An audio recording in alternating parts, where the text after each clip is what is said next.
नमस्कार दोस्तों, स्वागत है आप सभी का हमारे YouTube चैनल किस्सा कारवां में। आज का किस्सा कारवां मरु प्रदेश में शुरू होता है।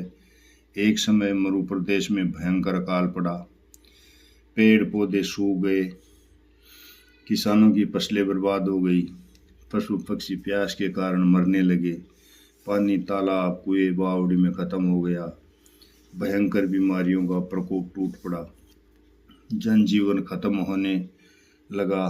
कुछ लोग दूसरे प्रदेशों में पलायन करने लगे, तो कुछ लोग अपना घर पशुधन अपनी धरती माता का छोड़कर नहीं जा पा रहे थे और भगवान से प्रार्थना कर रहे थे, हे प्रभु बारिश करो, हे प्रभु बारिश करो और हमें बचाओ। लेकिन लगता था जैसे भगवान भी उनसे रुष्ट हो गया था। राज्य का राजा भी बहुत चिंतित था। राजकोष में पड़ा धन अनाज सब खत्म हो गया था। प्रजा त्राई त्राई कर रही थी। राजा ने यज्ञ हवन भी करवाया, उसका भी कोई फायदा नहीं हुआ और पूरा मरु प्रदेश वीरान सा हो गया। राजा दयालु था, उसे अपने राज्य की यह हालात देखी नहीं जा रही थी। राजा बहुत परेशान था। तभी एक दिन कोई देव योग से नारद जी भ्रमण करते हुए मरु प्रदेश में आ जाते हैं और उस प्रदेश की हालत देखकर बहुत चिंतित होते हैं और राजा के राज दरबार में जाते हैं। वहाँ देखते हैं कि राजा भी बहुत परेशान है, लेकिन इस समस्या का कोई उपाय उसके पास भी नहीं है। राजा नारद जी को देखते ही उनके चरणों में गिर पड़ा और प्रार्थना करने लगा, देव ऋषि, हम और हमारा प्रदेश बहुत संकट में है, इससे निकलने में हमारी सहायता करो। देव ऋषि ने देखा कि इस राज्य का राजा सच्चा, धर्मनिष्ठ और प्रजापालक है, फिर इस राज्य में ऐसा क्यों हो रहा है? और नारद जी ने अपनी आंखें बंद कर ली। कुछ क्षण बाद आंखें खोली और राजा से बोले, हे राजन, अपनी प्रजा को साथ लो और चलो मेरे साथ, खेत जोतना है। राजा ने सोचा, ये नारद जी क्या कर रहे हैं? यहाँ भयंकर अकाल पड़ा है, पीने को एक बूंद पानी नहीं और ये खेत जोतने की बात कर रहे हैं। राजा ने मंत्री की तरफ देखा। मंत्री ने कहा, राजन, ये देव ऋषि है, कुछ तो है इनकी बात में जो ऐसा कह रहे हैं। चलो ये जैसा कहते हैं वैसा ही करते हैं। फिर राजा ने अपनी प्रजा में संदेश भिजवाया कि सारी प्रजा अपने अपने यंत्र लेकर खेतों में पहुँचे, खेत जोतने हैं।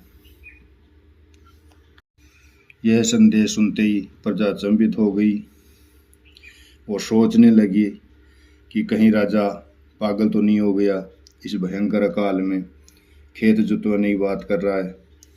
जनता आपस में कानाफूसी करने लगी, एक दूसरे से बात करते हुए कह रहे थे कि पहले तो राम रूस गया जो बारिश नहीं हो रही है, और अब ये राजा का आदेश, खाने पीने को कुछ है नहीं, खेत कैसे जोत पाएंगे।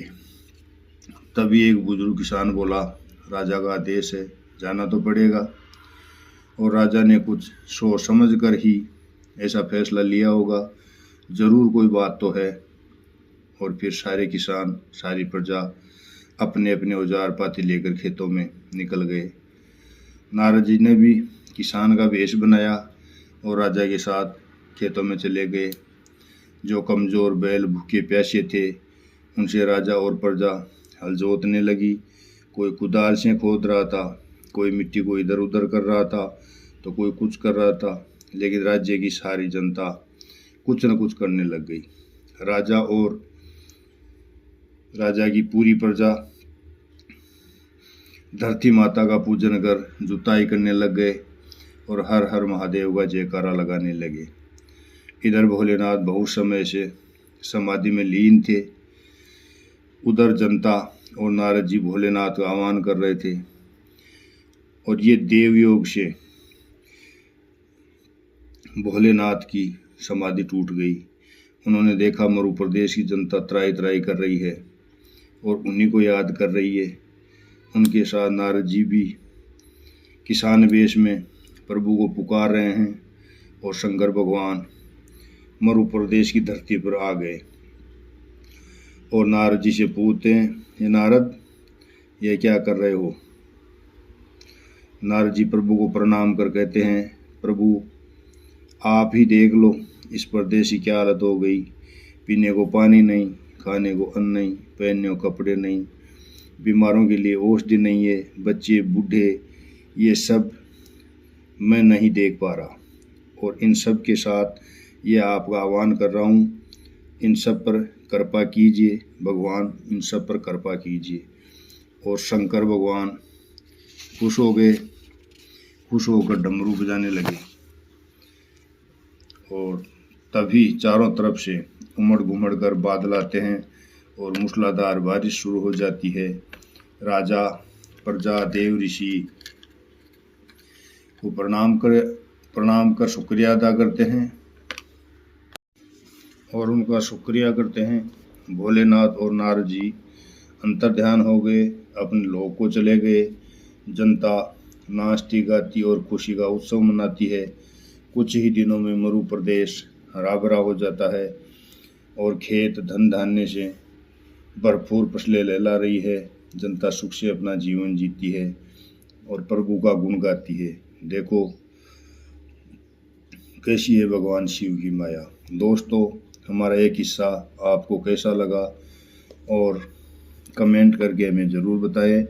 चैनल को लाइक और सब्सक्राइब ज़रूर करते हुए हमारा आगे आने वाला वीडियो आप तक पहुंच सके।